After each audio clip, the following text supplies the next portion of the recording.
Yeah, good evening. I hope my audio and video both are clear and the presentation is visible.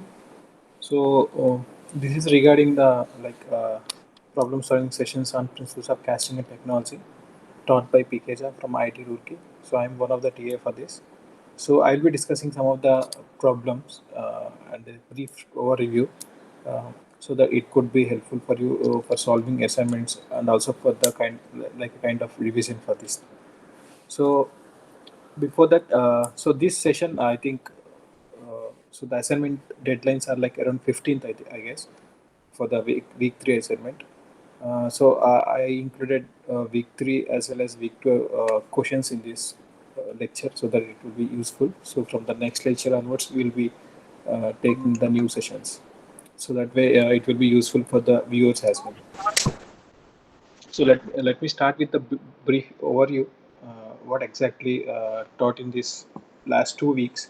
So the first week is entirely focused on the physics of this casting part, such as nucleation, how it happens in like pure metal or as well as in alloys, and what are the basic behind the nucleations, what is the critical radius of nucleation.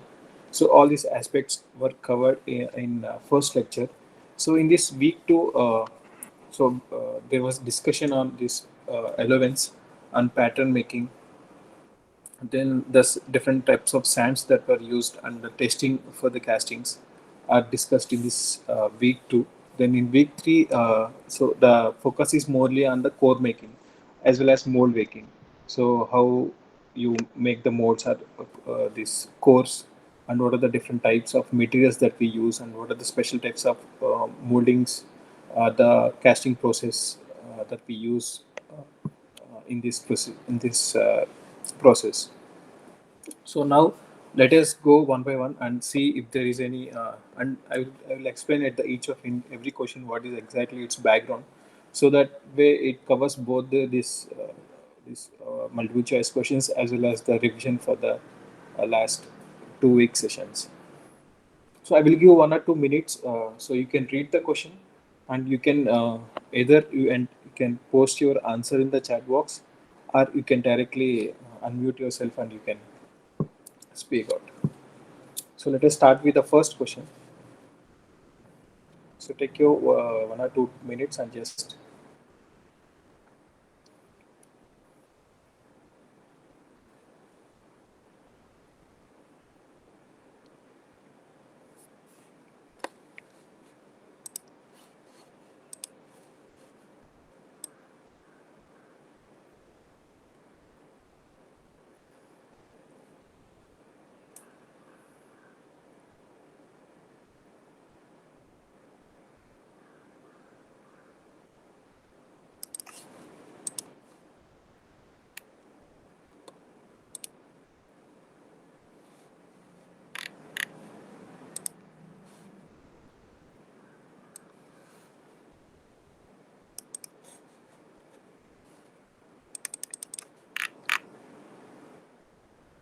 So any thoughts on this question?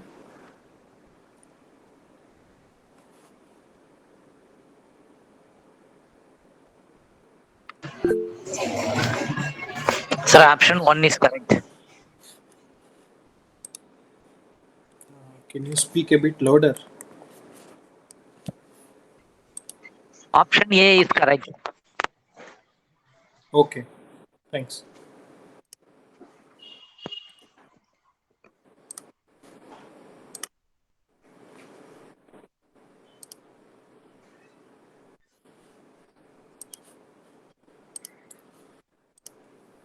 Yeah. So let me explain. So which are the following properties are required for the pattern material? So this is a basic question. So it should be lightweight so that we can carry. The handling will be easier. Then it should be resistant to wear, so that we will have the repeatability of using this pattern in multiple number of castings, as well as it should be dimensionally stable. Uh,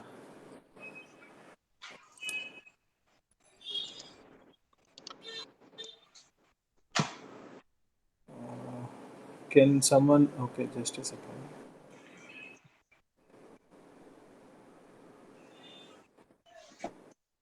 Okay. So, dimensionally stable. This is something to do with the dimension of the pattern material, basically. So for example, if you take two examples, that is, one is the wood and the other is the metal for pattern making. So with the so this wood will have several dimensional instabilities with respect to the surrounding environment, say the humidity content, the temperature, and all these things. But in metal, we'll have very less dimensional stability. So that is one factor that we need to keep in mind while manufacturing pattern, as well as we have to also keep in mind the cost aspect as well. Then, which is also connected to the fourth option, sensitive to the temperature and humidity. So it should not be sensitive, it should be more resistance toward these two things. So this fourth option will be wrong. Then able to take a good surface finish. So it is something to do with the machinability of this pattern making. Okay, so fourth one is the only option that is wrong, and the rest everything is correct. That is option A. Okay, okay, let us move to the next question.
Sir, option A.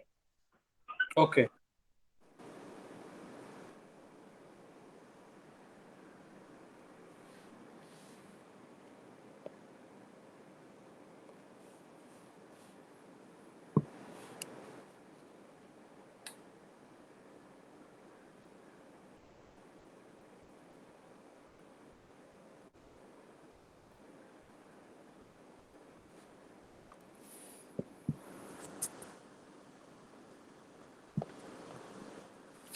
okay, nice. So this is also a basic question regarding these allowances, which are an important aspect when you see this pattern making. So this is the one thing that we take care. So, uh,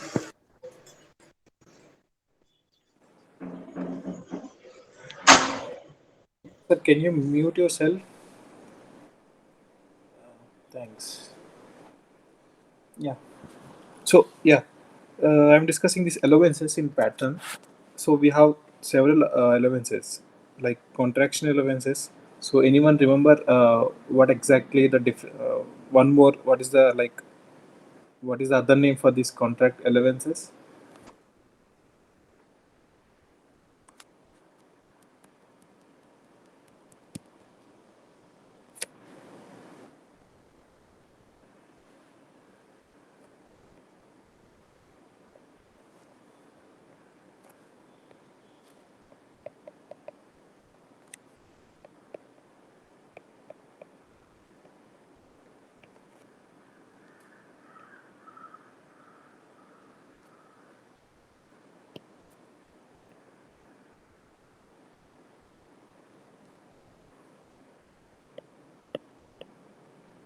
No.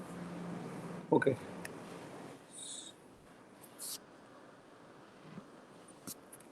No one remembers what is contraction, the other name for contraction allowances? Okay, let me explain. So, generally, we this is combination of several allowances. Let me clarify this. So, we have three stages in, as we discussed in the last class also. There are three stages. So, this is the stage where solidification is happening. So, this is the pouring temperature. This is the freezing temperature, or you can say uh, melting temperature. This is the room temperature. Okay, so solidification is happening here. So this once it crosses this limit, this is solid. Above this is completely liquid, and here we are getting this phase change material, phase change. So we have a liquid shrinkage here, and we have a solidification shrinkage, and we have solid shrinkage. So out of these three, say one, two, three. So which we can actually control using pattern. So which allowance is used for which of these three shrinkages we can control using pattern.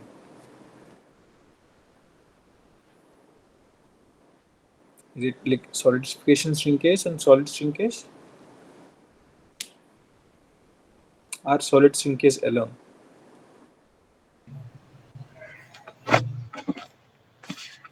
Solid shrinkage. Okay, yeah, nice.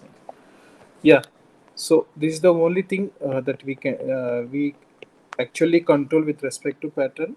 So the other two we'll control or we'll uh, control using this razor that we use while casting. So this contraction, so we can actually call as solid shrinkage allowance, or simply shrinkage allowance, you can say. Okay, then machining elements comes if you need a very nice finishing on the product. So generally, this casting product, sand casting especially, the surface finish is not smooth. So we actually add some layer so that we can remove further using some machine so that the surface finish will be good. But if you go with this investment casting or even this shell casting, we get very nice surface finish.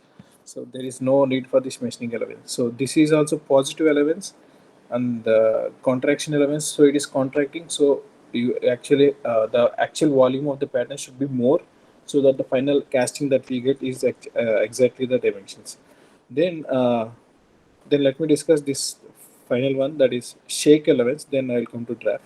Sure, shake allowance is when you're removing any the pattern from the side. So you just give it a shake, just a little shake, so that the walls that are actually adhering to the pattern will be loosened. So it is easy to remove.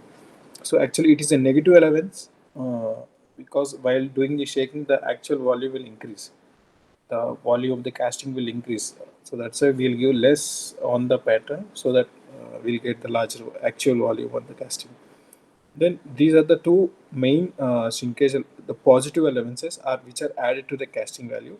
Then draft allowance is something to do with the removal of the pattern from the sand. So it is not adding any value. So basically, we can ask the supplier.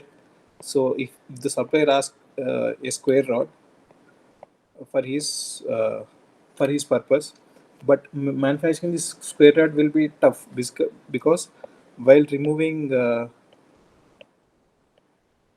while removing this from the sand, these corners may get collapsed. Even a slight here and there movement will cause it to collapse. So that's why what we do, we generally add a taper from here, so that removal will be easier. Then I will contact the supplier. So can I provide this tapered bar? Is it fine? If he says okay, then I will directly. If there is no problem for him, so I can directly provide this. So that is how it is. It is actually embedded in the casting volume. So it can come under positive elements, but under certain circumstances it will not come. So it is, you can say, as a neutral. So we can remove the draft allowance. Then wrapping is a negative valence, so that is how you reach with only 1 and 2. Okay. Any doubts in this explanation? Okay, nice. So let us do one simple exercise. So generally, so this is the part we have with an internal hole that is indicated here with the dots, which is 81.7 diameter. It has a height of 102.1. It has a width of 206.9. So here we have a square. Now we have to make this taper. So uh, so I will give two theta values. Theta value is nothing but uh, this theta, the taper. So I will give theta. These are the thetas. So I will give one theta, uh, say 0.5, and one more theta with 0.3. So I will not tell which theta you need to take where. Uh, so do you have any idea which theta should I take? So the less theta, more theta, inside or outside?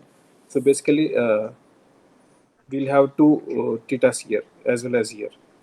So Okay. theta means what is its unit? It is for degree, na? Yes, yes. Degree means how we will specify this theta. What is the name of this theta? So I have so generally this is the shape, but we will convert into this tapered shape, right? So this is the theta.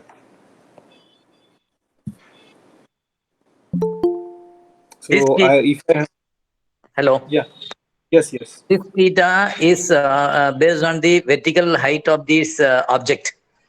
yes, yes, Vertical height of the object with the perpendicular to the surface. correct. Okay. Yes, yes, Yes, that means we have to give this theta with respect to height. correct. Okay. Yeah. Tell me, sir. Yes, continue. Yeah. So it is so the theta value I have given, but there is one rule that we generally follow. So which theta should take? So there is a hole inside which is also having a corner, as well as there is a out surface which is also having corner. So this is the theta that we take. Uh, so there is a simple rule which theta should be taken inside and which theta should be taken outside. So do you remember that rule?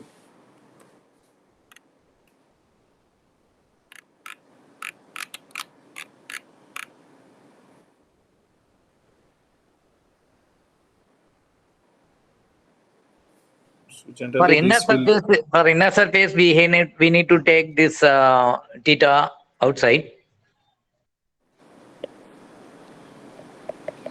it should be like this for inner surface. No, it Okay. is. It is not. It is not like that. Can you tell me why it is not that? While we are removing this from the mold, Yes. it should be easily come out from the mold pattern. Yes. If you keep theta inside, then it will be easy to come out, na? If you keep other side, then the sand will be inside, so it will not come at all. Am I making sense? Shall I explain again?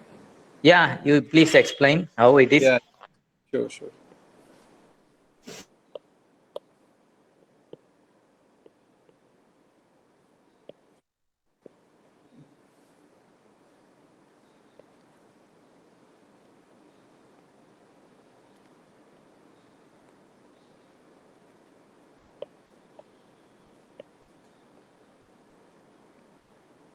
Okay. Assume this is the center one. We have a hole inside, some X. Okay. So I'm covering entirely with the sand. It is the sand is also inside here. Okay. So if I remove directly in this position, I will have a problem because there are sharp corners here, here, here, and here. So if there is any here and there movement, there will be a collapse in this. But instead of this,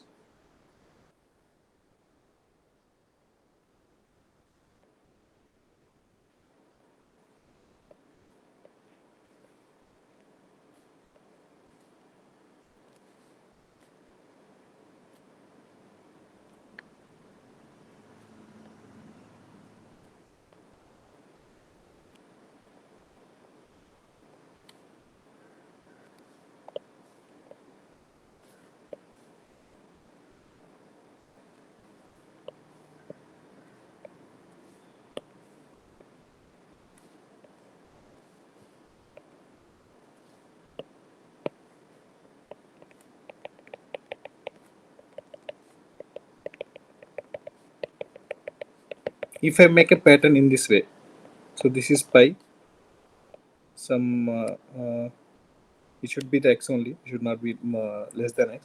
If I make in this pattern and if I remove, so the sides which are having, so once it moves a bit up, so we'll get nice space, we can remove it easily. In this pattern, in the central hole also, once it goes up, it will be easier for me to remove.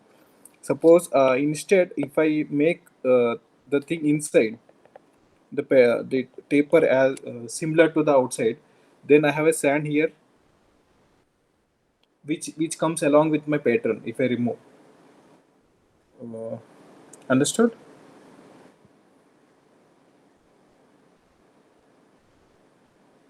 Yes, sir, Is it? correct, sir. Yeah. So just this the theory behind it.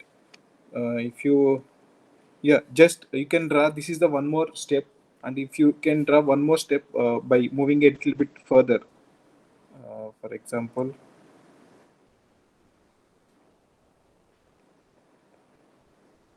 so this is like I moved a little further, so it will be like this, so that I will get that sand as a hill, like kind of hill. So it will be stay, the sand will be there as it is. Okay, so that is the theory behind. Now comes to the point. So we are I have specified two thetas, one is zero point 0.5, so the other one you can take one value is directly 1 degree.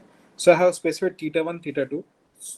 Then now the question is which theta should be taken where. So we have two thetas, one is here and one is other. So why to take two thetas? I can take one theta and apply it for the both the things, or I can take different thetas. So if I take different thetas, then the question comes which should be max. So either this one is max or this one is max. Which one is, which is max? The question can come which is minimum.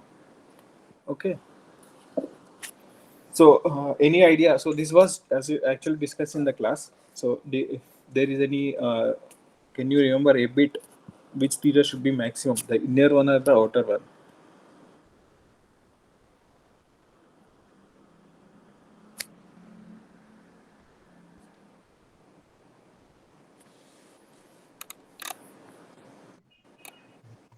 Inner one is should be maximum, sir. Yes, yes, yeah, correct one. So based upon the complexity, we generally take inner one as the maximum taper provided. So in this case, this is theta one, and this is outer one is the sorry, inner one is the theta two, outer one is the theta one. That is nothing but zero point 0.5 degrees. This is, and theta two is 1 degree. So can you give me the final dimensions of this?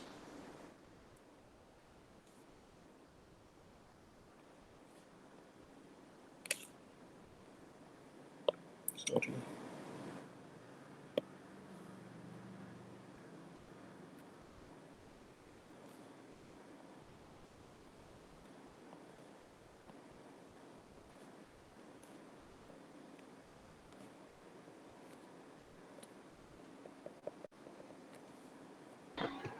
Sir, this formula tan theta is equal to what is this one, sir? This top opposite side divided by the height of that pattern. What, sir? I will Can I? explain. I'll explain. Just a second.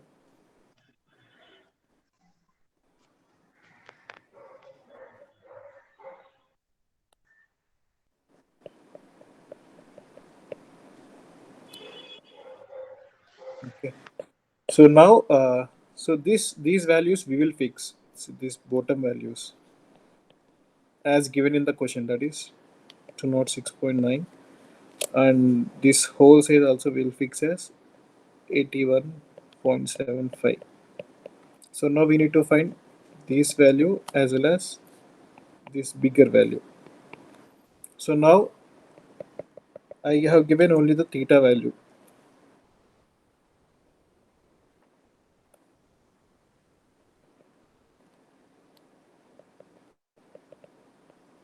This is the theta.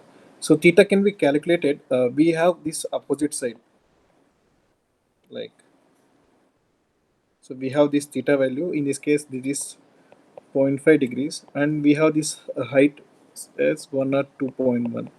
So from these two, I can get this x value, the opposite side, right?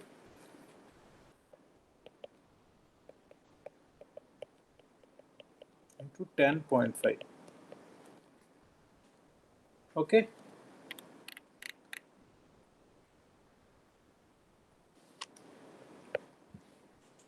How much you are getting?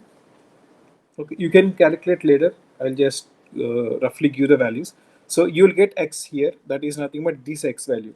So the total distance will be this 206.9 plus 2 times x, because this x is also getting added in this here.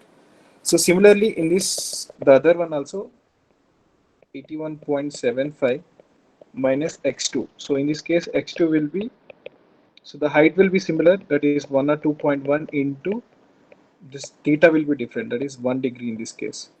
So in this case 81.75 is the length, plus 2 times x2 will be the, sorry, minus 2 times, so the final size will decrease, that is minus 2x2. Okay, so any doubt in this question?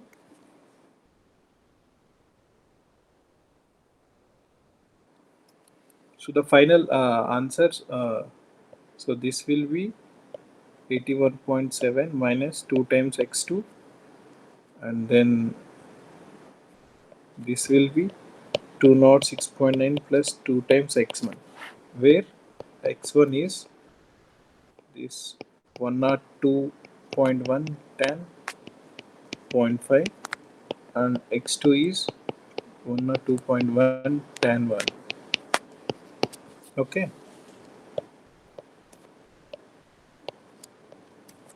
so this is a simple problem, if they can ask easily. So just remember this, we'll take more taper for the inner side compared to the outer side based upon the complexity. Okay, so let's move to the next question. You can calculate later, just keep in mind, then you can move on.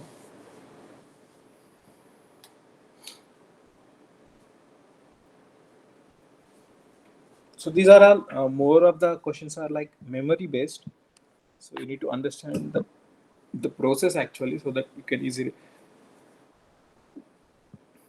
answer these type of questions.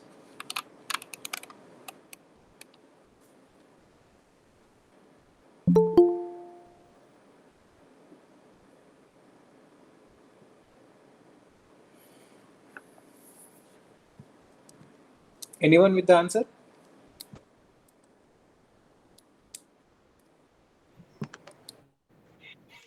Option D, sir. Okay, nice. Any other?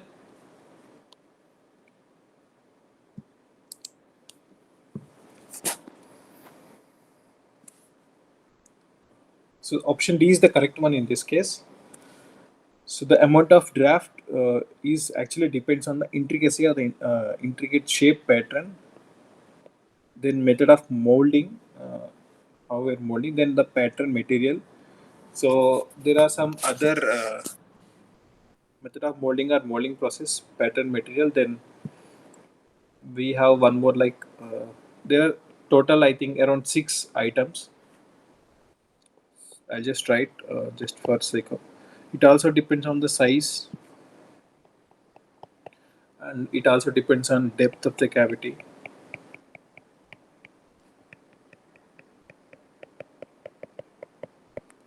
And finally, what is the molding procedure you followed? Okay, so size and shape of the pattern, depth of the cavity, method used to withdraw the pattern. Okay, that is nothing but mold making. Then the pattern material, the mold material, as well as molding procedure. So these are the 6 factors in on which draft allowances depend upon. Okay. So we just done an example, so which clearly explains the draft allowance. So let us move to the next question.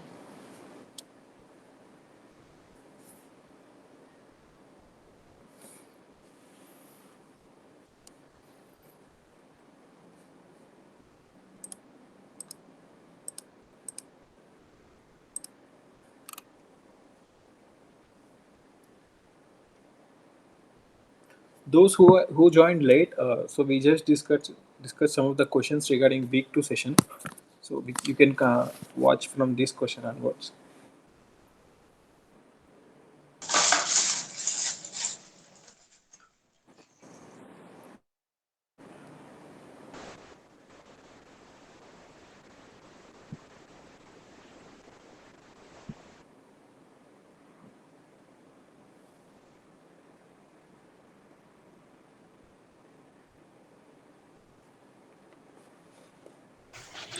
Option 2, sir.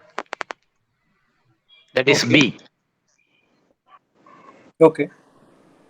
Let us wait for the others. 1 and 2. Option C, 1 and 2. The clay impart the necessary bonding strength to the molding sand, and the Okay. bonding quality of a clay depends on the maximum thickness of the water film it can maintain. 1 and 2 is correct. Okay. Nice. I think D. Okay. Um,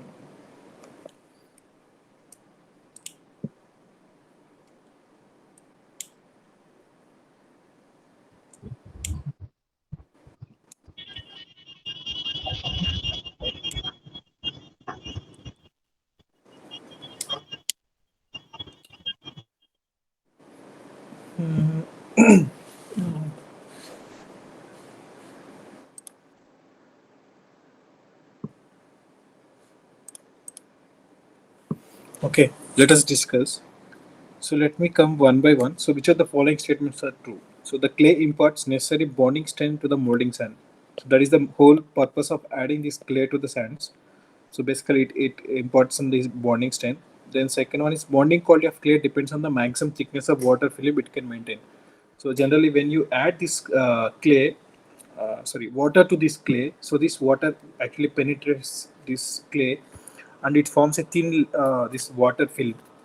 So which so actually this bonding capacity actually depends on this maximum thickness of film that was formed.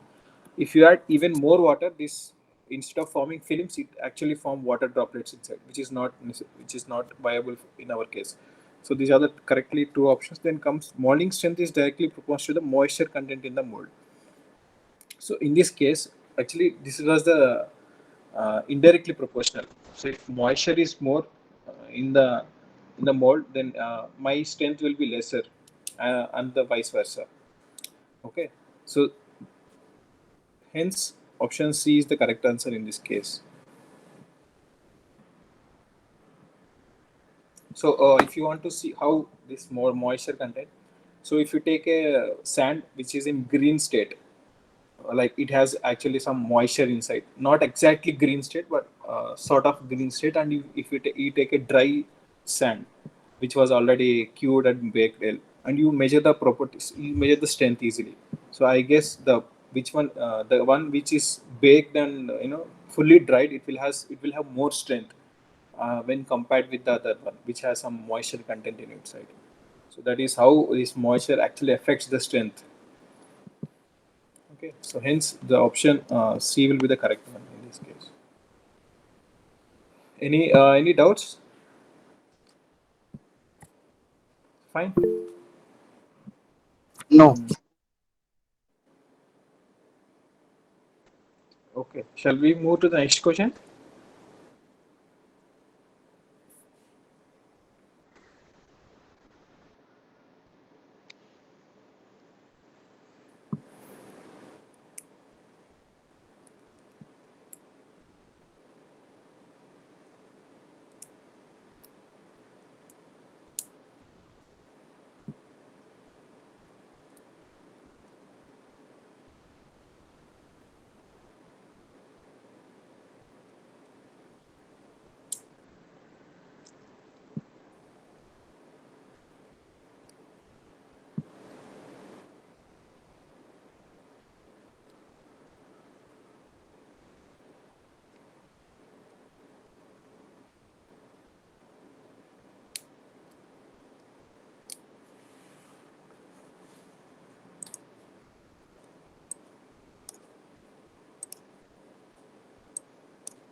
Anyone with the answer?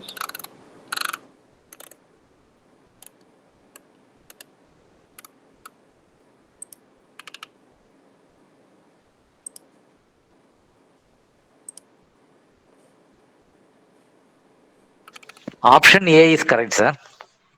Okay.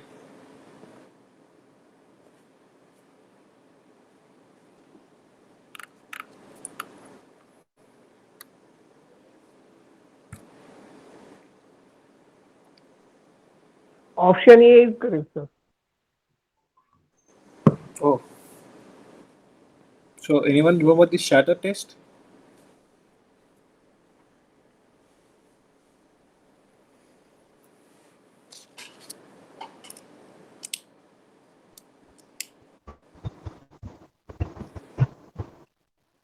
I think option B is correct. Not sure. Okay, nice. Saturdays is the most and tough.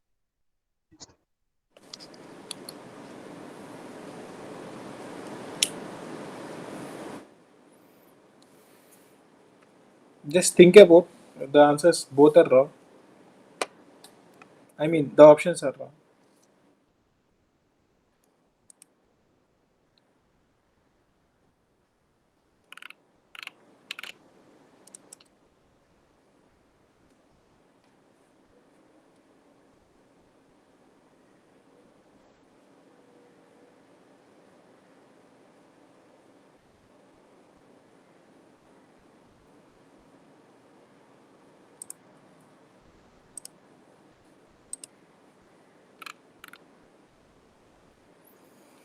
Okay, let me explain. So basically, this compatibility test, I think you are fully aware of. Take a loose sand in the operators and just press with the ram, and you just measure what is the height difference. Okay, that is the compatibility. Then comes the shatter test. Actually, you take the sand once you compact it, take the whatever the specimen, and just you release from certain height. Okay, then it will uh, disintegrate when it hits the ground. So based upon that, we can measure what is exactly the sand toughness, the capacity of the sand to withstand rough handling. So this is comes like application of this. So basically, we are measuring the sand toughness. So toughness is like till the breakage of any component. So in this case, it is the sand which was molded. Okay.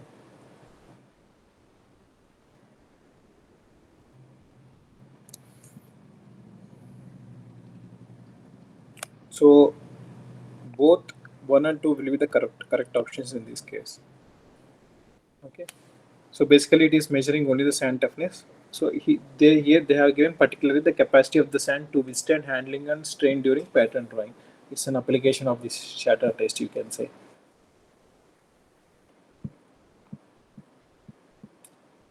And this is called Saturn index. Shatter test, it's both are test only. One is the compatibility, and one is the toughness test, you can say. Toughness. Yes, yes. So you can call this also as toughness test for sand. Sand toughness test. Shatter test. So the sand is getting shattered when you release it from certain height. Okay, and the height we convert into our terms. What is the toughness of the sand? Okay, so both C and will both one and two will be the correct. So the C option is the correct one. So let us move to the next question.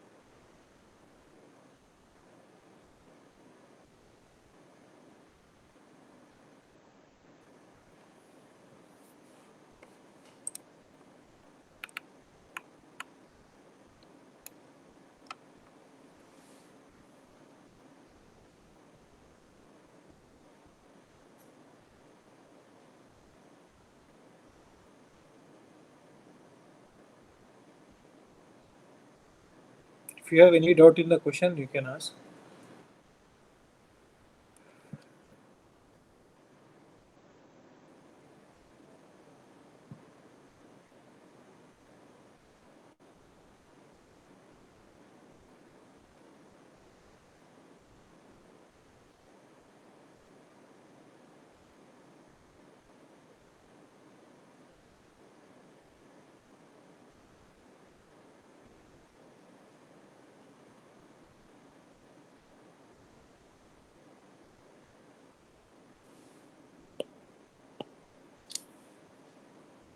Any answers?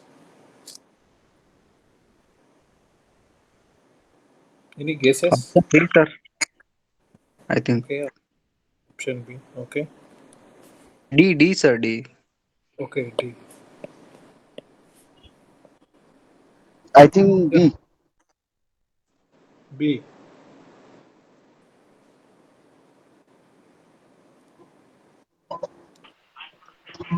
B, sir. I think B. Okay,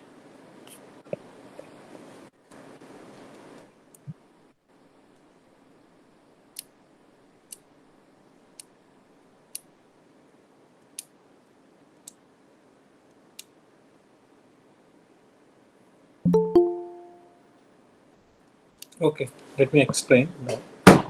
So basically, this process sand reclamation is nothing but reuse of the sand that was already used in the casting process by removing the damaged sand particles and all the things with the different types of methods. Okay, so the first option is the sand should maintain a consistent acceptable LOI value. So anyone remembers the full form of LOI? By Loss of increasing the Loss ignition. of ignition. Loss of okay, ignition. nice. Yeah, sure. That is correct. No? The LOI value by increasing the actually this is the part the thickness of the resin coating and the sand coating. Actually, if you increase this LOI will increase, na? So this should be by decreasing. Okay, the sand should maintain a consistently acceptable LOI value by decreasing the thickness of resin coating on the sand grains. So actually, that is the mistake. That is the wrong in this sentence. Then comes the reclamation system should promote, generation of fines. So basically, these fines are like not use. These are not advantageous for us. We should avoid as much of fines formation during this reclamation process. So actually, it should not promote. Rather, it should decrease or de-promote excessive generation of fines caused by fracturing of sand grains. These fines are nothing but small particles that was generated during this reclamation process by fracturing of these sand grains. Okay, so both one and two are wrong. So we are left with only one option C, which is correct. So then let us read. Fines should be maintained at low level by removing maximum amount of its generated during the metal pouring operation and during reclamation itself. Okay. Fine should be maintained at low level by removing maximum amount of heat generated during the metal pouring operation or during reclamation process. So we should concentrate on this fines generation because this is not advantageous for us.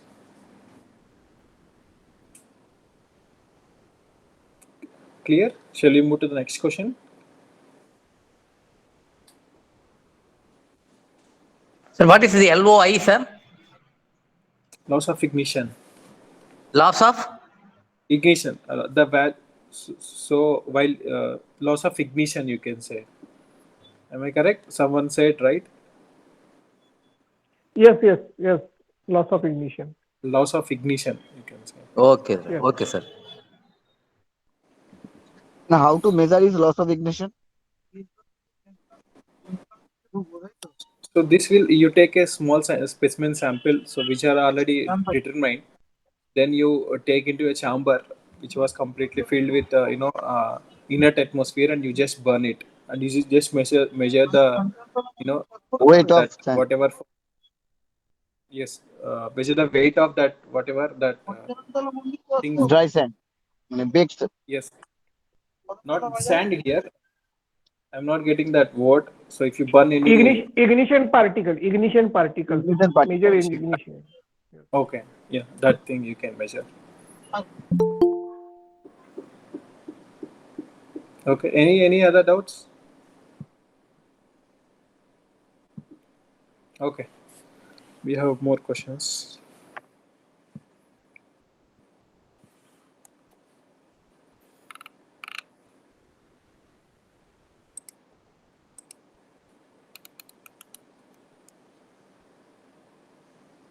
Metallic pattern, sir. 7. Okay, so read the question. Spend some time. Read the question carefully. I think it's a polystyrene pattern. It's a Oh, sorry, A. sorry, sorry, sorry. A. Sorry, Okay, A. okay. Yeah, okay.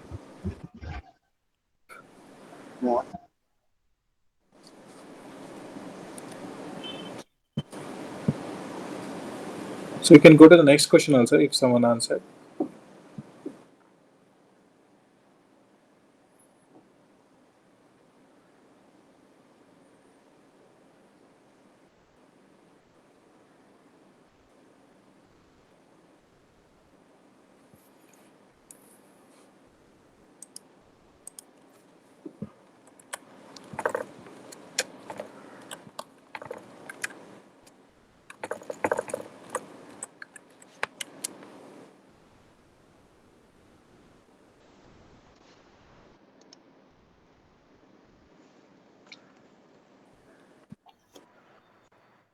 For eighth, D is D option is correct, sir. D. Okay. D option is correct.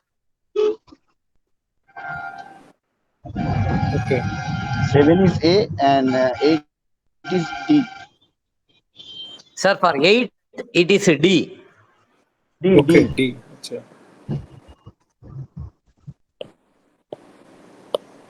Yes, sir. Yeah. Okay. So For if you 8, D, sir. D, yeah, yeah, correct, correct. Yeah, that is the correct options both. So let me explain where we use exactly this. So if you remember this casting process,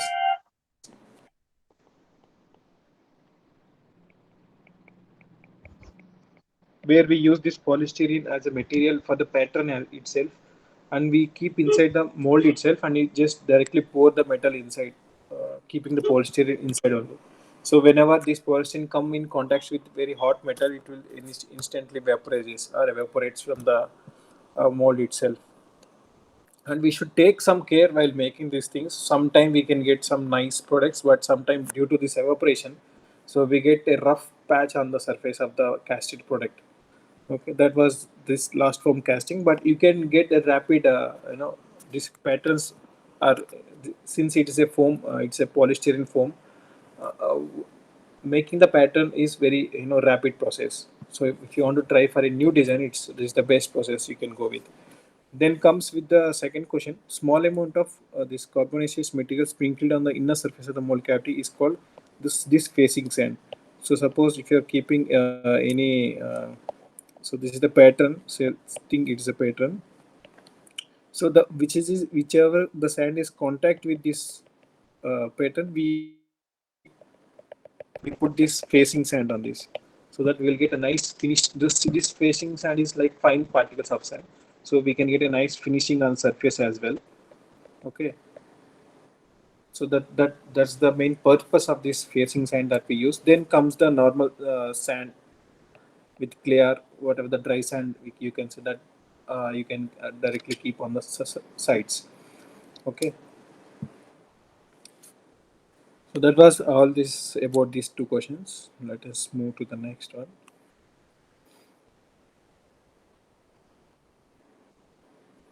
So this question is little tricky, so read the options completely so that you will get something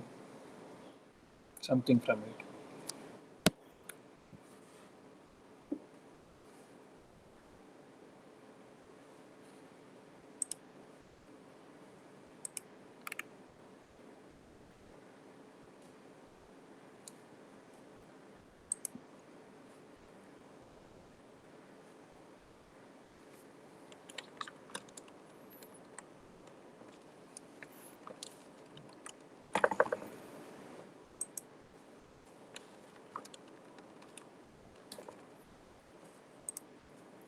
First and second is a group. A is a right answer.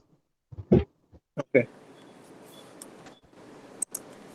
Sorry, sorry. No, no, no, no, no, no, no. Not a right answer. I'm just wrong. Please uncheck.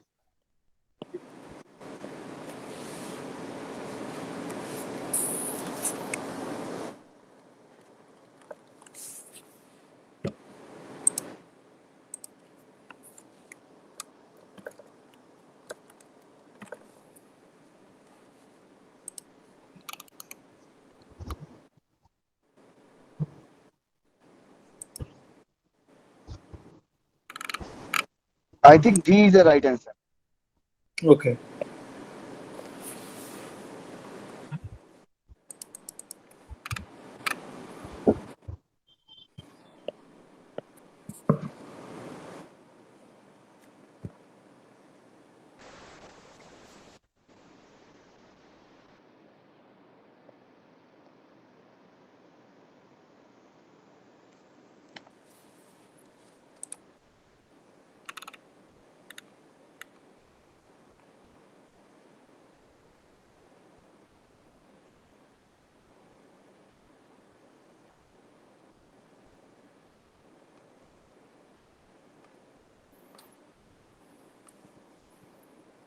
Okay. Any other answers?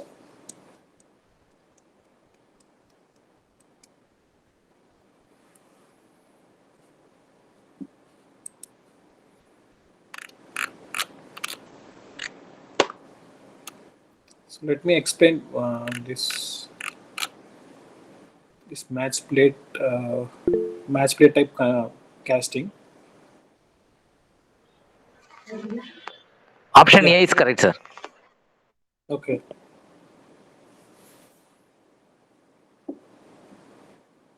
So let me quickly strike off one of the wrong answers here. So since gated type is an improvement on the ungated pattern in which the gating system is separate from the part of the pattern. So if you see this gated type, uh, pattern, actually this is integral, right? This gating system is integral. So you see that pouring wheel scene as well as this runner and in gates, it will be integrated in the pattern itself. So you no need to provide it separately. It is not a separate; it is an integral part. So you can directly strike off this option, right? Then, sir,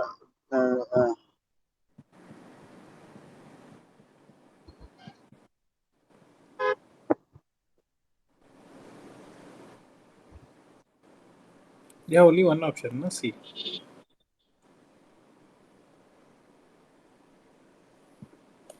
Okay. Actually, C is the correct answer in this case. Split split sir, pattern is match nothing plate but type is convenient. But one more question: match plate type is convenient when small casting are to be produced in large quantity on molding machine. yes, yes, When we think about a large quantity of molding machine, then we are using match plate. yes. But it is not for large quantity. It is for dimensionality. Oh, sorry. I think it's a mass production. That's why I just tell the. Huh. Okay, that means the three is correct. Correct. Yeah.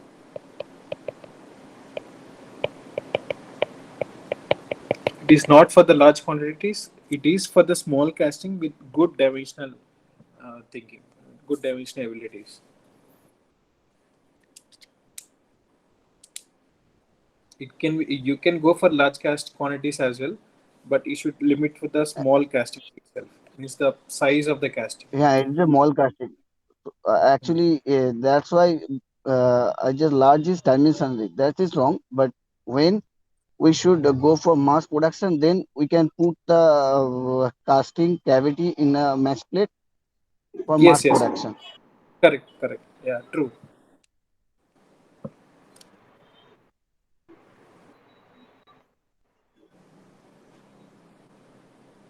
So this option is also partially true. Actually, true. Yeah, I can say that is true. Actually, so large quantities you can go as well as you can go for the dimensionality also. So in this case, one and three both will be the correct options. Yeah, you are true, sir. You are correct, actually.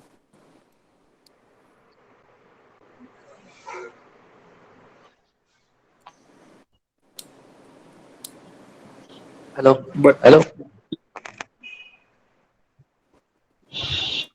yeah, someone is saying. So that means what the question is asked is which statement is not correct. Yes, correct. So basically here, the second one is completely false because it's an integral part. So directly, okay, okay, yeah, sorry. Yeah, I am sorry. I'm completely thinking in the other way. Okay. Then option will be like this one is the correct option, and these two are the correct options, and this one is the wrong statement, and this is the answer. Like B is the correct answer. Making sense? Option one is correct. Option three is correct. Option two is wrong. So that is the wrong statement. So option B is the correct one. Sorry.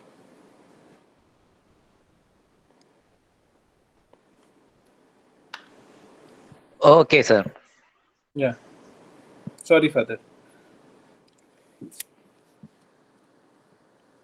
So I think we should. I think we should make clear here also. Correct. Sometimes they could correct. Since we are from the last few questions, we are doing correct statements. So I went in that flow. Then let us move to the next question. So this will be the last question for this week two. Then we can start this week three questions as well.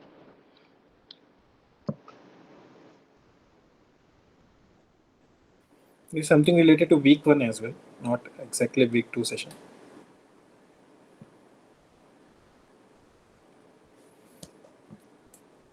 If someone is so let you guys answer, then I'll explain this concept as well.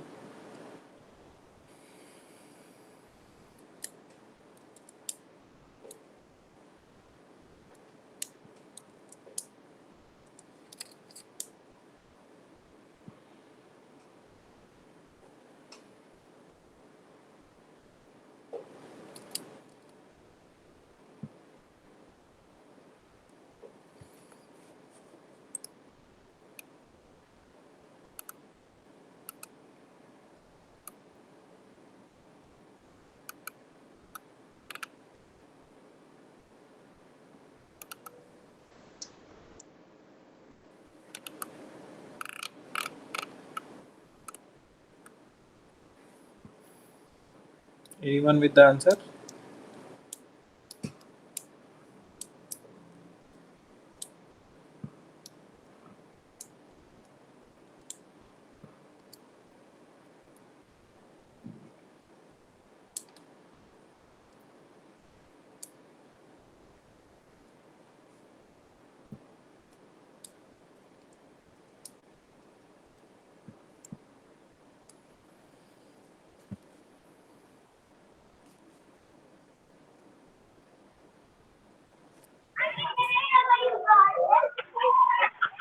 I think C and D.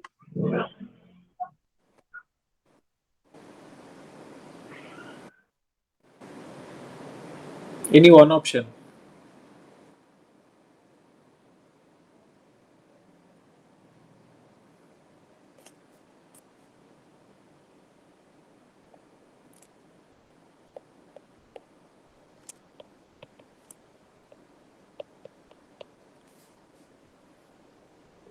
Option D, sir. Okay, nice.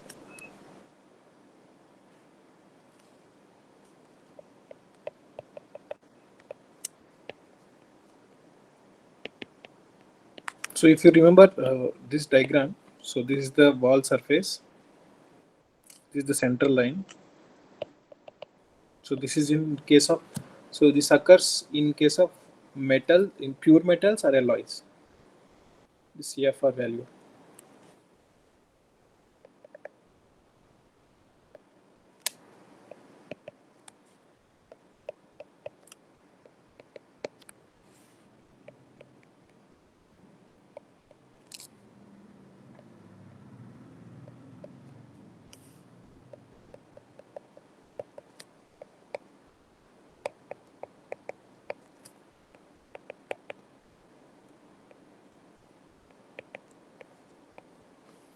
So this occurs only in pure metals. So in normal alloys, we will not get the center line. Instead, we get that equiaxed structure at the center. So the difficulty of feeding of a given alloy in a mold expressed by a quantity called centerline shrinkage. Correct. Feeding is considered to be comparatively difficult if CA value is higher. Correct. In case of pure metal, the thickness of skin frozen in any given time varies with square root of section. Correct.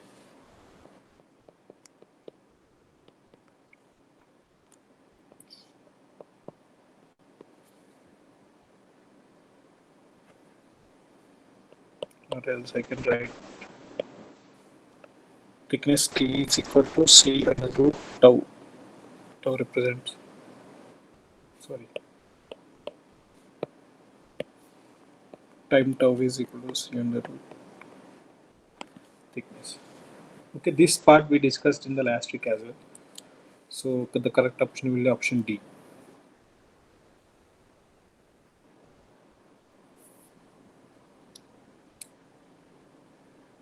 Okay.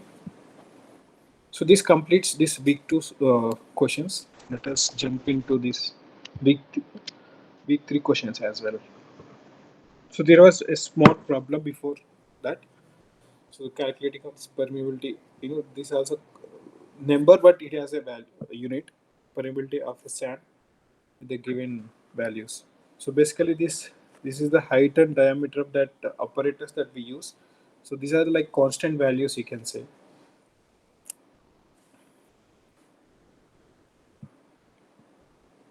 Just calculate and tell me this permeability number.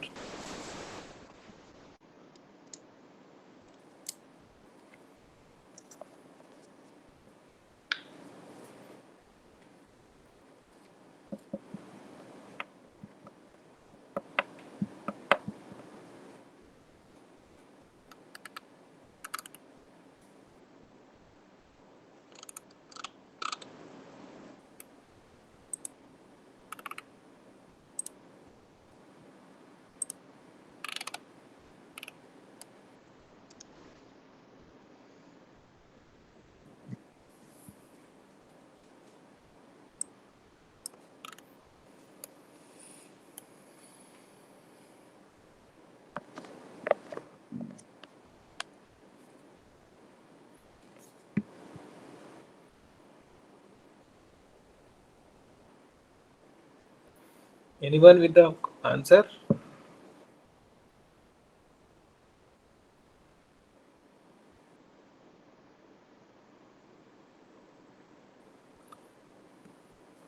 So I will make it easier.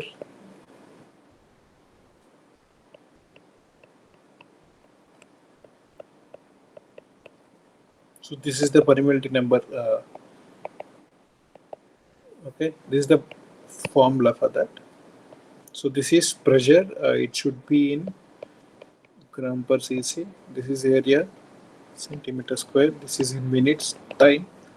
So this is no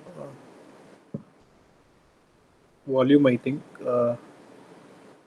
should be on centimeter cube, and this is height, which should be in centimeters. This is area, so it should be pi by 4 d square. So this d as well as this h I have given here 5.05 and 5.08. Just try to do not do any this calculation mistakes. Take the units correctly, you will get the answer.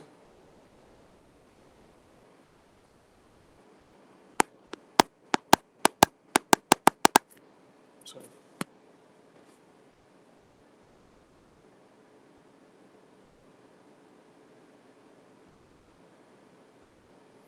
Just keep on doing. I'll just be back in a minute.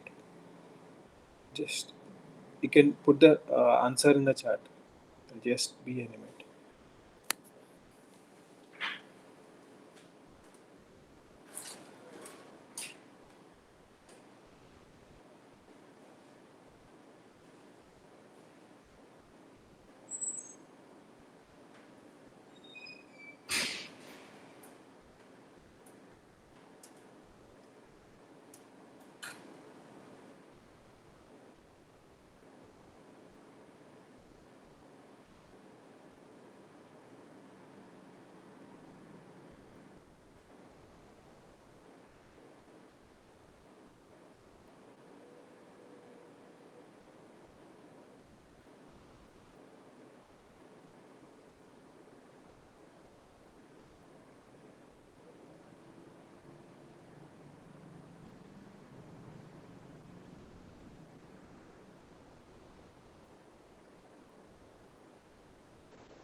Okay.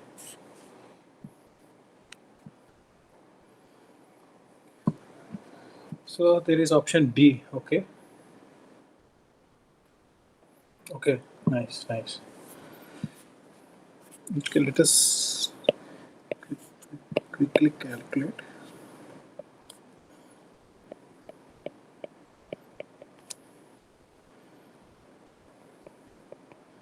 So this 5.05, 5.08, both are fixed values for that operator. So you can take it for granted even if they are not given in the question.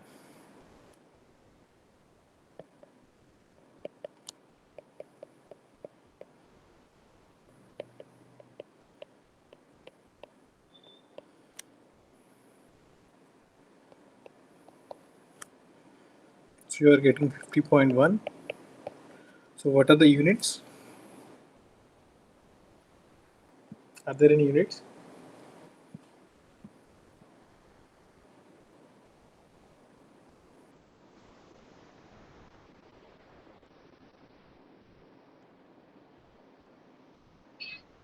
Jumper CC.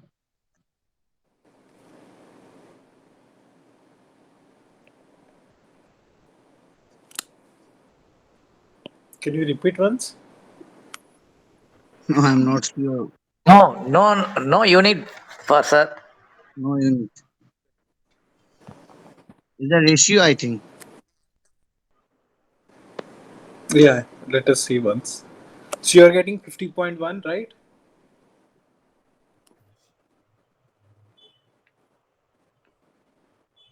Yes, sir. Okay, nice. So let me see once. So centimeter. So we have cube here and we have a meter. So it will be 4. So pressure gram per C3 area cm square into this. We have a time minute, right? Please correct me if I'm wrong.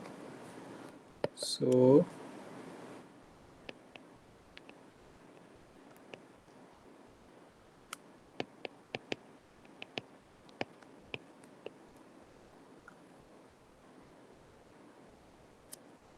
or we can write it as cc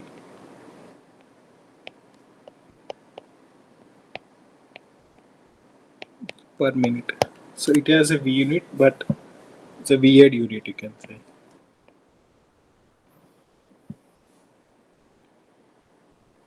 Okay. It's not a ratio, it has a unit, but still we call it as a permeability number, but it has unit. Okay. And the answer is 50.1 in this case. Okay, clear?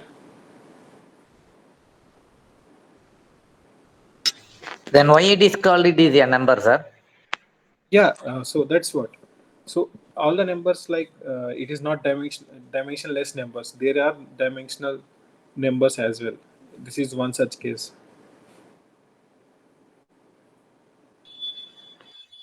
Okay, sir.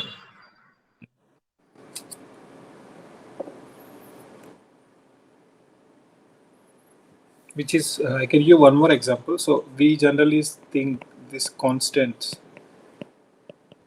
is like constant value. It doesn't have any units, but still we have units for constants as well.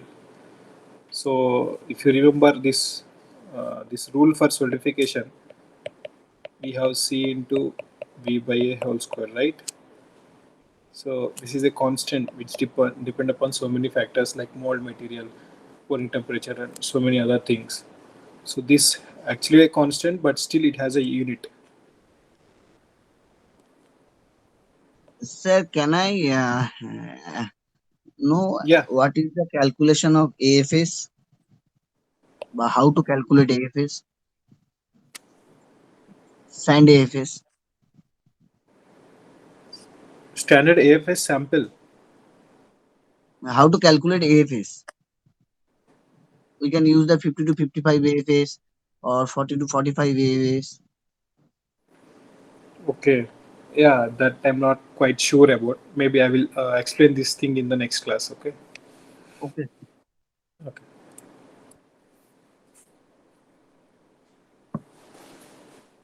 Okay. Yeah, I am discussing these things regarding units. So here this is the mole constant. It has units of uh, minute per meter square. Okay, so that this whatever that we get meter square get cancelled, and you will get units minutes, because if you take this time in minutes, generally it will be in seconds. Actually, it should not be in minutes. So its unit is second per meter square.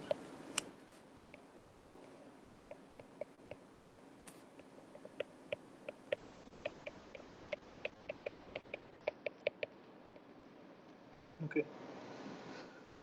Okay, let's move to the next question.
Option B is correct, sir. B, right?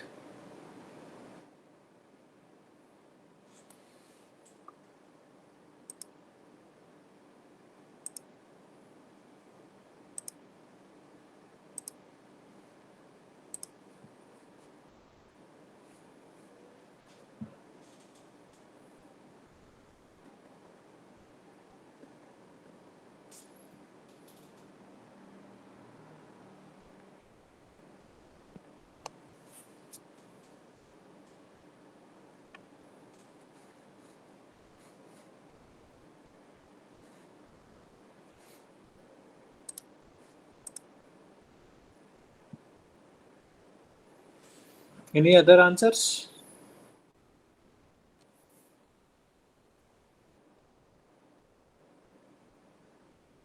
Okay. So which are the following Option B statements? is correct. Okay, nice. So in squeezing, the sand is packed less densely at the top, where the squeeze board press against the sand, and the density increases uniformly with the depth. Okay. In jolting, density and hardness of the sand can be controlled by varying the height of the stroke. Okay. The drawback in the jolting method is that sand is rammed softest at the parting plane and around the pattern and remains high dense in the top layers. So if I take so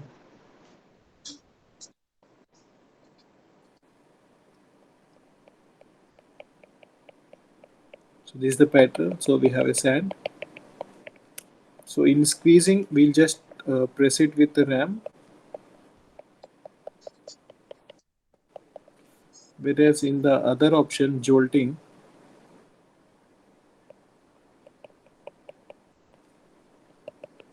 we will use this jolting action, nothing but the impact. Okay, we'll keep on a stage and we'll just released from certain height so that it will settles once it hits the ground. So in this process, we'll have very this dense air compressibility is higher in this case. So that is maximum compactness, I can say. Here it is maximum and here it will be minimum. Whereas this is reverse in case of jolting. Here it will be maximum and here it will be minimum. Okay. So in squeezing, sand is packed less densely at the top layer. So the first option is wrong because it is more densely packed at the top layer. Okay. So in jolting, density of the hardened sand is controlled by the. We'll come to that next. The drawback in the jolting method is that sand is rammed software is the parting plane. So this is the parting plane.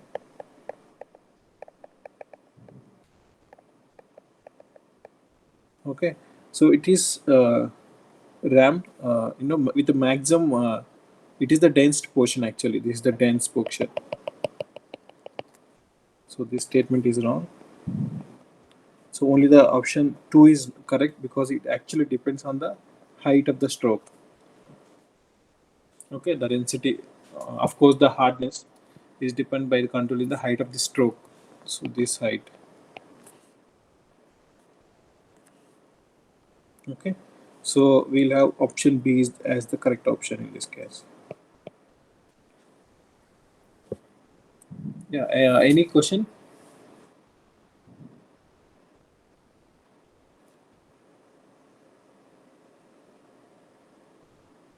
And jolting means the sand particle is equally distributed in the mold box. No, no, sir. Near the pattern, there will be more dense packed of grains. At the top, it will be loosely packed because Okay. it is a jolting action.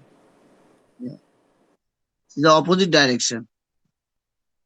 Yes, exactly the opposite direction. So actually, this stage will actually move up and down. Yeah, the Okay. squeezing is the top and the jolting is the back. No, I did not keep anything on the top. So actually, we'll keep on the one stage, and it will hit the ground with some impact. So that Yes. will settle the sands on the pattern. Yeah. Okay, we are not applying any pressure on the pattern here in this case. We are just using this impact.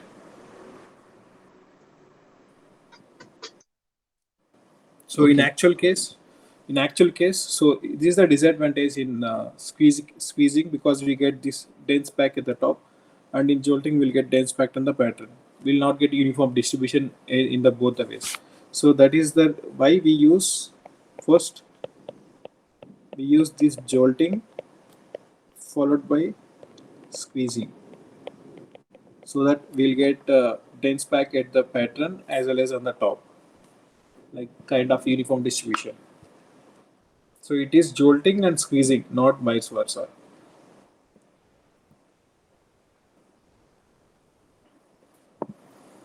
Okay, so let's move to the next question.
Option D, sir.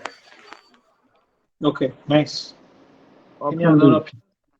Option Option D. D, sir. Okay, Yeah, option D. so yeah, option D is the correct answer. So desired characteristics of core and core sands are core must have sufficient hardness as well as strength in both dry and green state. True. Core must be permeable to allow core gases to escape. Correct. core should be able to withstand high temperatures of the molten metal. So I think you might have understood this core we generally use in order to get any cavity inside a casting. But suppose if I want a wheel with a central hole, so if so, so what I will do, I'll take a section here. I'll keep cap and drag both. It's a parting line.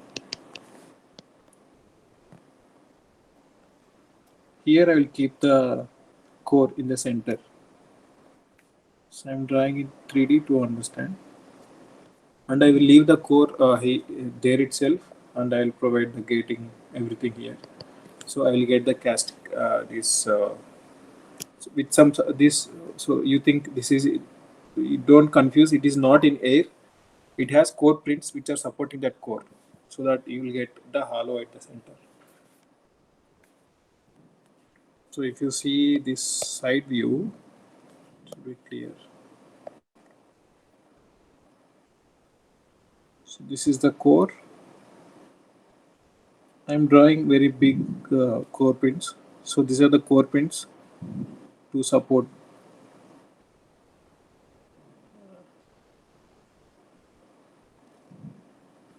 Sorry for the drawing. Okay, I hope you understood.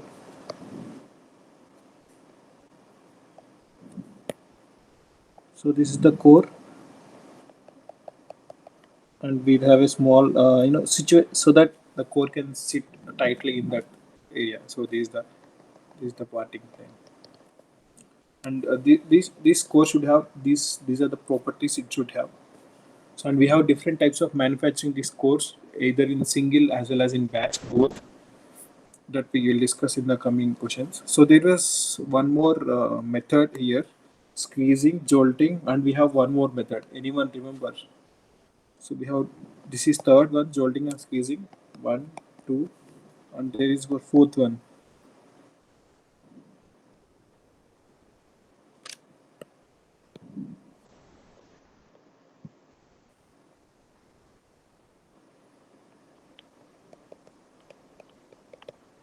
Okay, slinging. So this is the Yeah, also one more centrifugal method. force. Uh, so we just take a pattern, and we just with a very high intensity we just you know uh, push these sand particles toward the this pattern with very high force, so that the sand will stick to the pattern, and the pattern, the cavity, everything is, the mold is done. So this is also one more method, slinging we call it as. So these are the main four methods of uh, preparation of these sands. So let us move to the next question.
Option C is correct, sir.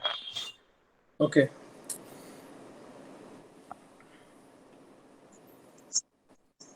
Okay, let me read. A core binder's function is to cement sand grains into the desired shape and impart sufficient strength to cores to prevent breakage, distortion, and erosion in the core making, which is the correct statement. Then the action of thermoplastic binders, such as resins, which depends on the amount of heat which liquefies the disperse the binder in the sand. So this is also the correct statement regarding this core making.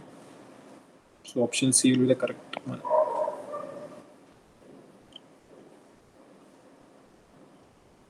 Any doubts? No. So let's move to the next question.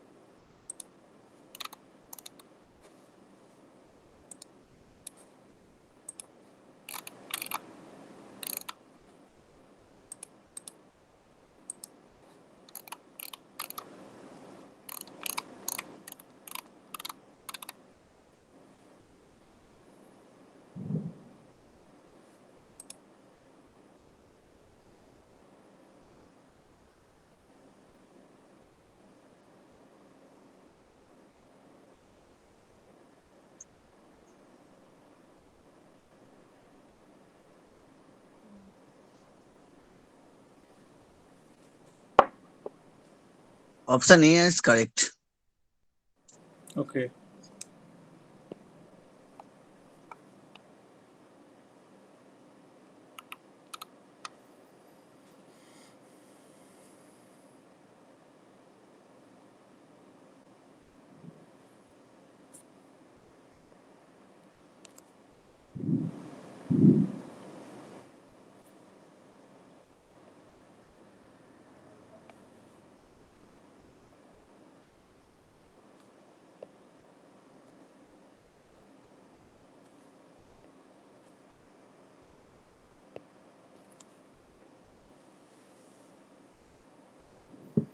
Any other answers?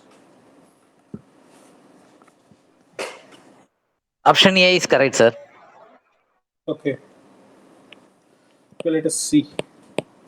Which of the following statement is are correct for carbon dioxide process based molding process? So compressive strength of the sand mixture in sodium silicate based molding process continuously increases with the amount of CO2 passed. So it is not continuously. So It is we'll one just time. pass. Yeah, we'll pass. It will not be continuously passed in it. We'll for predetermined amount of time only we'll pass the CO2 in order to get the maximum required strength in the sand. So it is not That continuously. It is only for the predetermined time. that means D is the correct. Yeah, yeah, I'll come to that. So then the sand used in sodium silicate based molding process must be dry and free from clay, which is the correct one. So if you think if, so, second option is the correct one. So finally, this third one will be wrong because so you they are saying like they are using clay as a binder, which is contrasting with the second option, and we will not use this clay as a binder in carbon dioxide process based molding process. So only the option two is the correct one. So I hope you understood this carbon dioxide based molding process. So you keep a pattern inside and you just pass this CO2 gas inside in that sand which is mixed with this sodium silicate. So when this sodium silicate reacts with this CO2, the it produces this silica gel which is hardens this sand that is inside it. So that how the pattern is made inside itself. Okay, this is CO2 molding. It will be also discussed in future. CO2 casting Na2CO3. mold.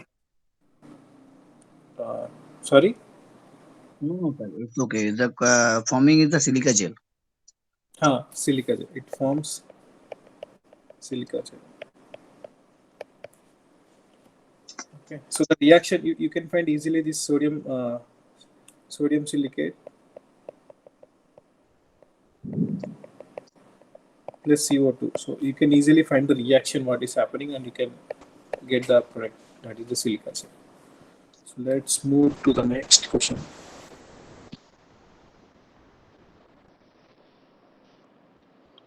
The coming questions will be on different types of this molding process. The first one is CO2 molding. Then this is regarding ferrosilicon based molding.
Any answers? Option C, sir. Okay. Option B. Option B. No, wait. Op, I and three. Option A maybe. A. Okay. Not B. Not confirm.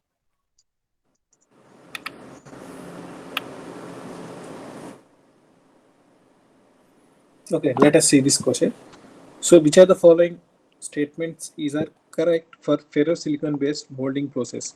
Silica sand is hardened and bonded with the reaction product obtained by exothermic reactions between sodium silicate as well as ferrosilicon powder. So, in this process, we used sodium silicate as the binding agent with ferrosilicon powder itself. So, we don't need any baking for this because what we do is, so this is the correct one. So this is an exothermic reaction. So till this there is silicon or water vapor present, this reaction goes on happening, and it happens in a very high temperature, so that it completely removes this whatever the moisture vapor present, and it forms very hard mass, spongy type of mass. So we don't need baking. So generally we do baking in order to remove this moisture and all the contents in the sand itself. So in this case, since it is an exothermic reaction, we don't need this baking process, which is correct. Then sodium silicate and powder silicon are mixed in the ratio 2.25 is to 1 is to 1 is to 1 ratio. So 2.25 is to 1 ratio. So which is also the correct statement. So the correct option will be D. Okay, this ratio you need to remember 2.25 is to 1.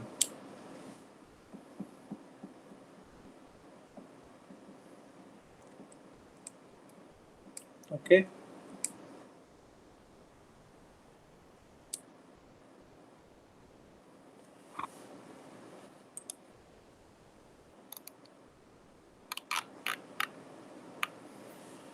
Okay.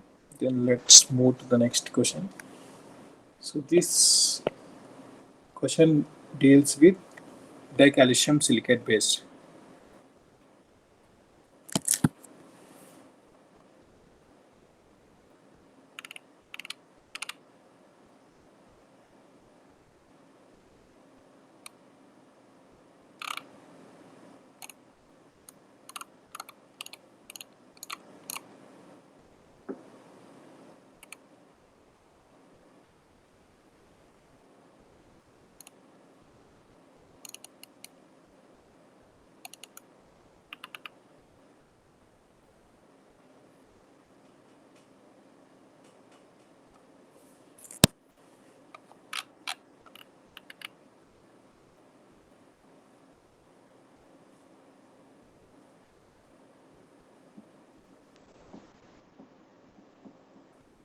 Option C, sir. Okay.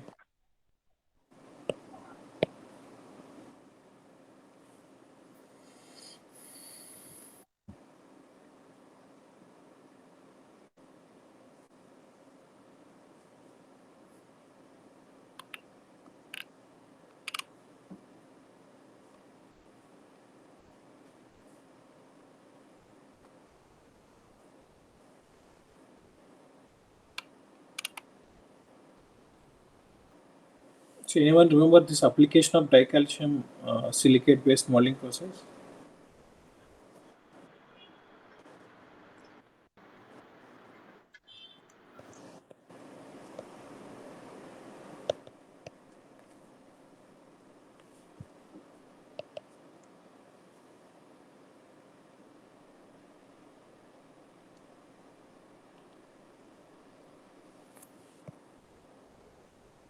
So,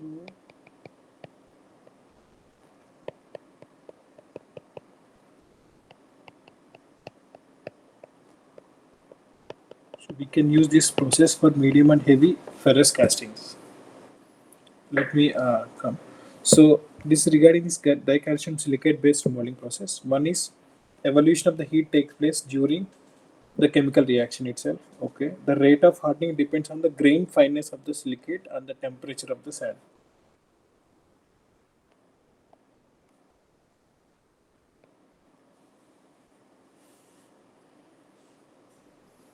Which is the correct option basically. Okay. So any doubt in this question?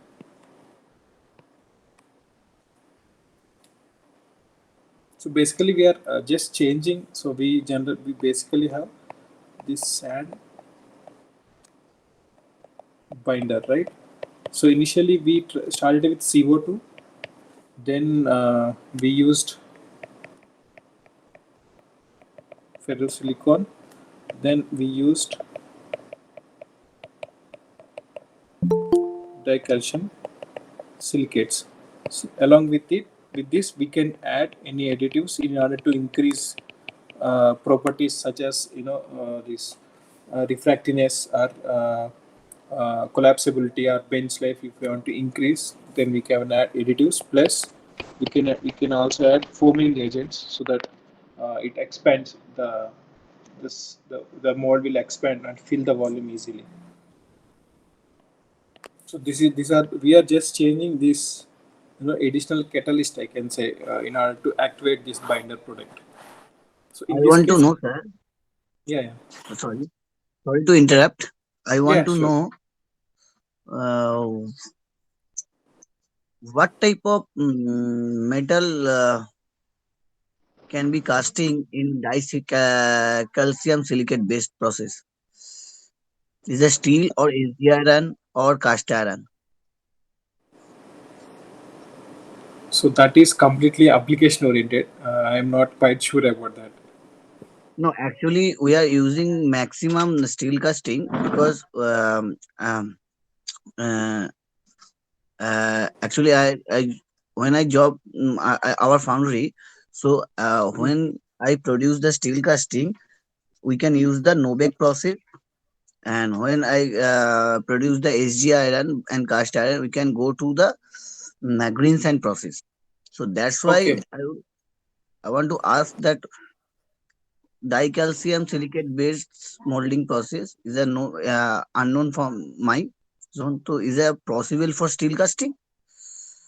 Yes, this is for ferrous castings they mentioned, but I don't think there is for steel casting. They didn't explicitly mention for steel castings. They just Yeah. mentioned ferrous castings. So maybe it is not possible for steel. Okay. It's only for Okay. ferrous casting. Yes, yes. Yeah. And Okay. Thank you. and so in this process there will be no evolution of heat as I mentioned. As I mentioned in the earlier process, that is in ferrosilicon, there will be no evolution of heat in this process. There will be only the hardening happens directly. Can you suggest the what is the best molding process for steel casting? For steel casting, so what is the product you want to manufacture? Actually, the product is the railway casting. Railway casting rails. Railway casting is the TM holder type. Is a induction motor rest in this portion, and the casting weight is near about 105 kgs. And the metal composition is GS25 Mn6. Okay. Mm, So actually, the problem is arise in my foundry okay. when we prepare the mold, and our tapping temperature is a 1640. So there are some hot tear present in the surface. Hot tear Okay. and crack.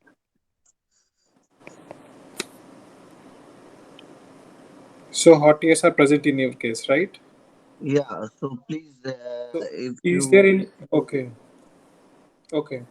So basically, these hot tears, I think they produce due to these unyielding supports. If you give,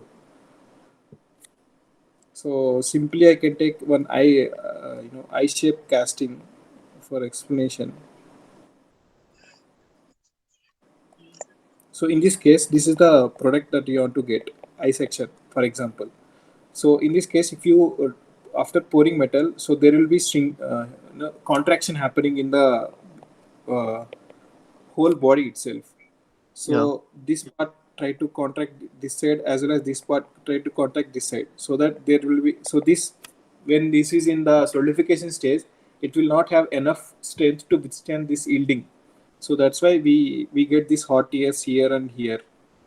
Okay. So so in order to avoid this, you need to provide the directional solidification in this. So you need to dictate the solidification how it should happen.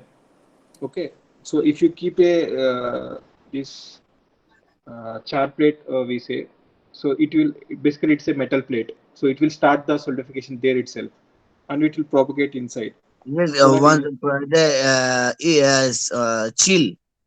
You can use the chill. yeah, chill, correct, exactly. Sorry, chill you can use directly, so that you can dictate the solidification, solidification direction. So Okay. from where it is happening. Okay. So Okay. that is one method you can remove these hot ears. Okay. Yeah. Okay. So let's move to the next question. So this is regarding this shell molding.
Okay, let me read. So, which of the following is are correct for shell molding process? So, polymerizing agents are added to thermosetting resins to produce thermoplastic type characteristics. So, this is just ulta. So, basically, we use thermoplastic resins to produce thermosetting type characteristics. So, this is wrong. To accelerate hardening action of the resin, this is added to the mix, which is true. Quality of resin decrease with the fineness of the sand used. Actually, it will increase. Okay, only the two option is the correct one in this case.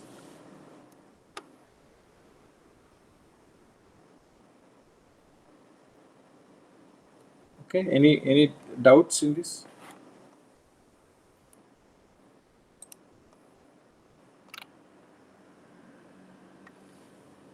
So if you are wondering, I hope you already know this shell molding casting.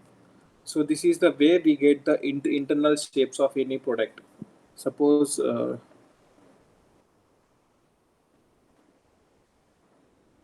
this is the shape I need to get. Okay, this is the pattern. So this pattern, so sorry, this is the cast product. This is my product. I need this product. So we can make it as a split pattern, the left, right, and we can make directly the cast product. Instead, we have this shell molding process, which makes things easy. So basically, we take this pattern.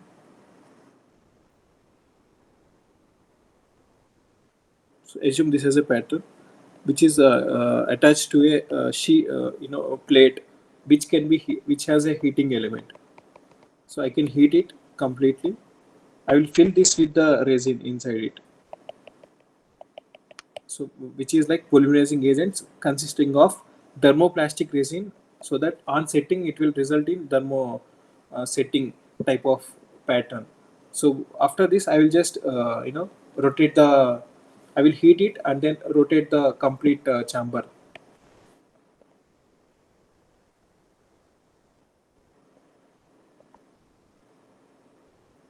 so that that liquid will be this will fall on the pattern itself, and then I will get a thin layer on the this pattern. I will remove this and I will keep, so whatever it forms I will remove this, and then I will easily, I will do one more split pattern similarly, and then I will fill with the sand or whatever, and then I will directly put the metal inside and I will get the product out. So this is the shell that, this is the shell I am using directly. So I am not making the cavity mold inside using any pattern here itself. I am directly using a shell and directly pouring the metal inside. So that is the like the shell molding, in which we use these all these polymerizing agents, thermoplastics, resins. And then cell molding and stack molding is almost same. Shell molding and one more, Self molding uh, shell and molding. stack molding and stack molding. Can you keep in the chat? Actually, I'm not getting that. Stack molding, STACK, stack molding. Okay, stack molding. Acha, acha, fine. Yeah, yeah, they are similar. Yeah. Just very few things are there. Actually, That is when what. we Yeah. actually when one of railway casting in American product, we can make a stack molding. We can use the core shooter machine.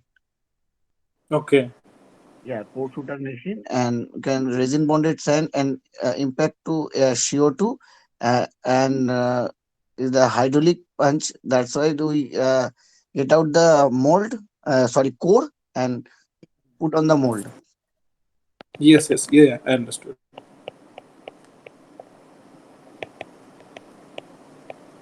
The use of machine. Yeah, they are more or less little similar with very small things.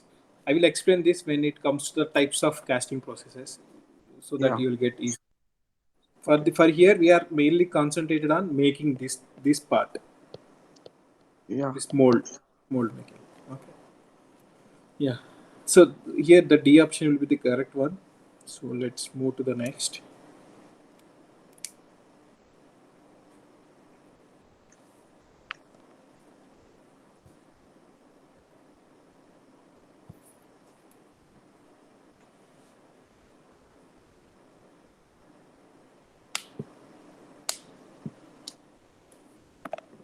So this is also related to this shell molding.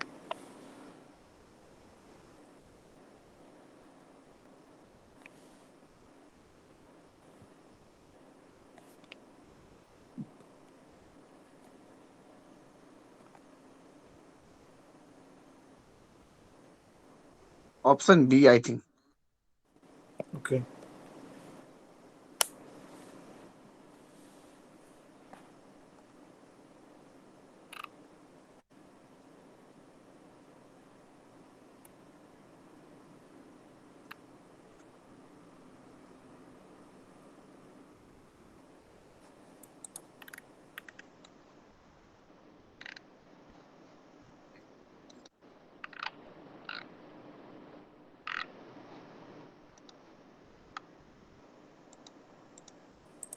Option B, sir. B. Okay. Yeah. Option B is the correct one. So basically, this is not the temperature range that we actually heat. It is less than this temperature. Then we cooling the sandwich. This is correct, 45 degrees. Then we aerate it in order to increase the flowability. So these are the two correct options. So anyone remember this temperature range?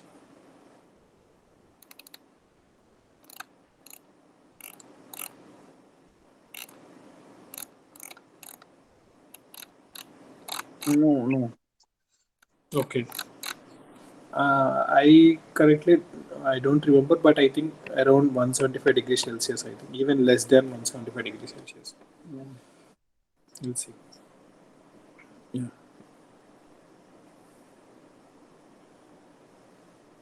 So there are. This is regarding this hard box molding process.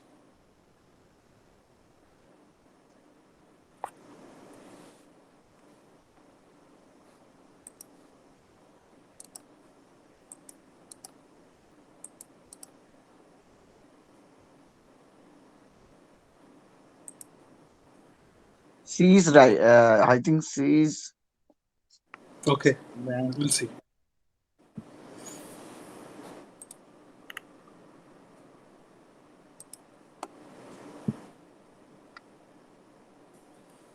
No, no, no. The accuracy of the dimension leaves out the case of the mold. C is right, I think.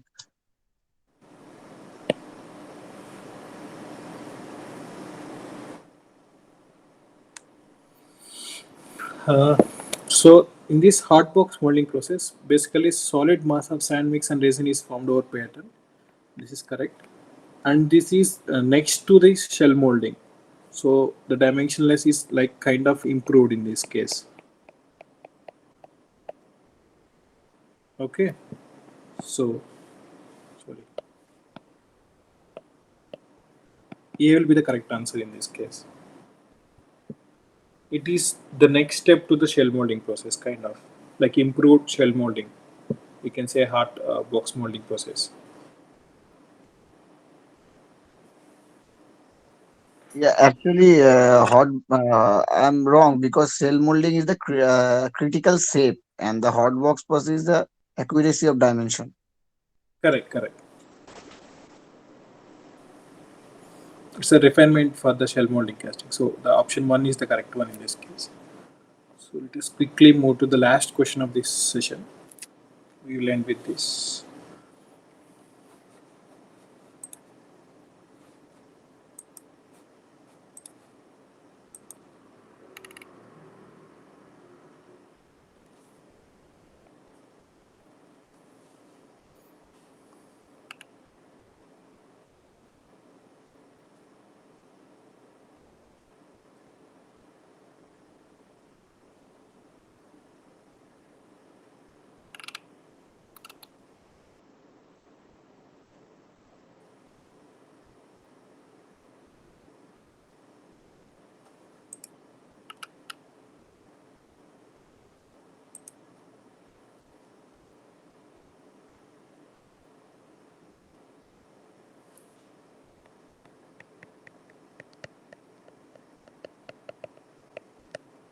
So the specialty of this cold box is the name itself. There is no heating of pattern in this case.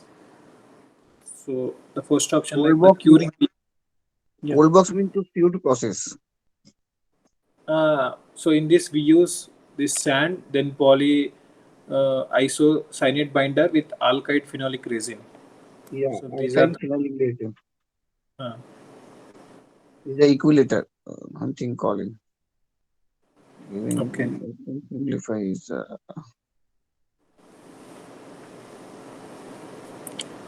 So the first option is the curing being obtained simply by passing a gaseous catalyst through the uh, blown mass of sand. This was the correct one. So we don't need heating in this case. Just we pass this catalyst which activates this binding agent. Then the difficulty with the process is, of course, we need so if you need any system to move, we need several moving like components. So one is the motor in order to accelerate, impact the kinetic energy in the sand or the blown mass. So we need some setup for this. So we need some special equipment which is expensive is required to for the blowing the catalyst gas to the core box. So the both That means the C is correct. yeah, option C is the correct answer in this case. So basically we have different molding processes. So we need to understand. So we can get by the name itself in some cases, or we need to understand what is the binding agent that were used in this molding. Of course, that is the what changing in all the cases, and also this application you can see. So this is for this session. So thanks for joining.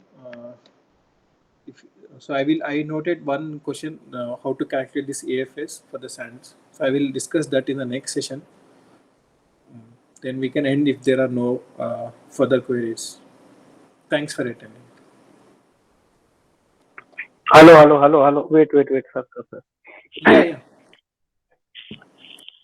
My question is, in previous session, Yes, we yes. learn calculate the casting time. Casting time Uh, is lambda solidification. volume Solidification. volume upon surface का whole square. Yes, yes. So then the time which we calculate when mold has runner gate, then how we calculate? We get volume of runner gate also, or only Only part casting. We calculate only the casting volume in our case. We neglect casting this. volume. Yes, yes. So you are talking about And solidification time, right? yeah, solidification. So we In calculate solidification time, only the casting value we will take, na? We no need to bother about what is happening in the gate and sprue. okay. Then uh, I have mold, and if I use brass molding, okay, Okay, okay. then brass is almost 1000 degree temperature, Mm-hmm. that is melting point. So Correct, correct. when we pouring on mold, then the solidification has been started. Your voice is break. Hello? Hello. Yeah, yeah, yeah. Tell. So when you are pouring brass, When we pouring brass on mold, then mm-hmm. our solidification is starting. Even I Okay, feel the mold properly. Then how we calculate okay, solidification time? okay.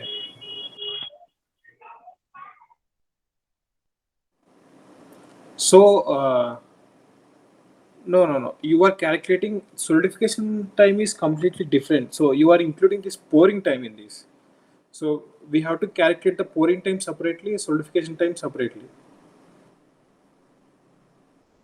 It is solidifying, but we calculate in a whole volume how much time it will take. It's not the exact value; it's an approximate.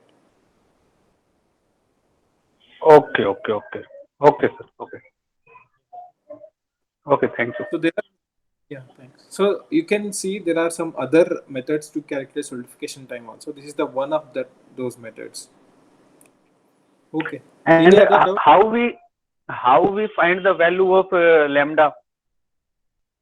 So that mold constant. Yeah. So this is by practice itself. This is an empirical value. Okay. Yeah. So simply it is say if you say about lambda and v by a whole square, you do an experiment, take a predefined sample, you do an experiment, get the values of t, get the values of this modulus, that is v by a, then you can easily find this lambda value in that case. Okay, sir. Okay, okay. Then you can estimate it for the larger products. Yeah. Okay, thank you. Yeah, thanks. So if there are no questions, we can end the sessions. Thanks for it.